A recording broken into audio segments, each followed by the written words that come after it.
நடப்பேன், உயர உயர பரப்பேன், எழும்பி எழும்பி நடப்பேன், உமக்காக யாவும் செய்வேன், உம்மை நம்பி வாழ்வேன், உமக்காக யாவும் செய்வேன், உம்மை நம்பி வாழ்வேன். ஆமாங்க, நம்ம உயர பறக்கணும், எழும்பி எழும்பி நம்ம நடக்கணும். அதற்காக தாங்க நம்மள அந்த ஆண்டவர் இந்த உலகத்துல படைச்சிருக்காங்க. ஏசப்பாவை நம்ம அறிஞ்சிருக்கோம், ஏசப்பாக்காக நம்ம வாழணும், ஏசப்பாக்காக நம்ம ஓடணும். அப்ப அதற்கு விரோதமாக வருகிற சத்துருக்களை நாம என்ன பண்ணணும் தெரியுமா? நமக்கு ஆண்டவர் ஒரு வல்லமையை தந்திருக்காருங்க. அந்த வல்லமை என்னன்னு தெரியுமா?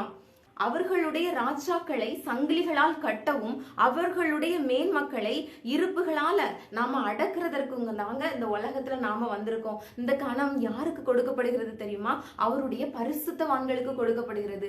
அதனால தாங்க நான் இன்னும் சொல்றேன், சத்துருக்கள் எழும்பும் பொழுது நாம யுத்த ஜெபங்களை ஏறெடுக்கணும். ஆண்டவரே, என்ன இந்த கஷ்டத்துல இருந்து மாற்றுங்க ஏசப்பா, இந்த போராட்டத்துல இருந்து என்ன விடுவீங்க ஏசப்பா, நான் இந்த சத்துருக்களுக்கு அடிபணிந்து போக கூடாது தகப்பனே, பரிசுத்த பிள்ளையாக நான் மாறணும் ஏசப்பா, பரிசுத்தவான்களுடைய ஐக்கியத்துல நான் ஜோதி ஆகணும் ஏசப்பா அப்படின்னு ஒவ்வொருத்தரும் ஆசைப்பட்டீங்கன்னா இந்த பாடலை பாடுங்க. நான் உயர உயர பரப்பேன், எழும்பி எழும்பி நடப்பேன், நான் உயர உயர பரப்பேன், எழும்பி எழும்பி நடப்பேன், உமக்காக யாவும் செய்வேன், உம்மை நம்பி வாழ்வேன், உமக்காக யாவும் செய்வேன், உம்மை நம்பி வாழ்வேன்.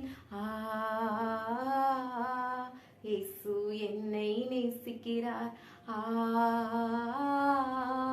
இயேசு உன்னை நேசிக்கிறார்.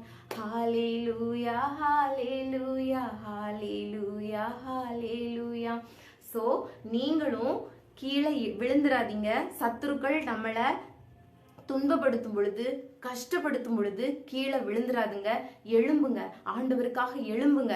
ஏன்னா ஆண்டவர் சொல்லியிருக்காங்க, இந்த கனத்தை நான் யாருக்கு தருகிறேன் தெரியுமா? என்னுடைய ஊழியக்காரிகளுக்கு, என்னுடைய ஊழியக்காரர்களுக்கு, என்னுடைய பரிசுத்தவான்களுக்கு நான் தருகிறேன். இதை நீங்க இந்த வசனம் எங்க இருக்குன்னு நீங்க ஆராய்ச்சி பார்க்கலாம். சங்கீதம் 149 எடுத்து வாசிச்சு பாருங்க.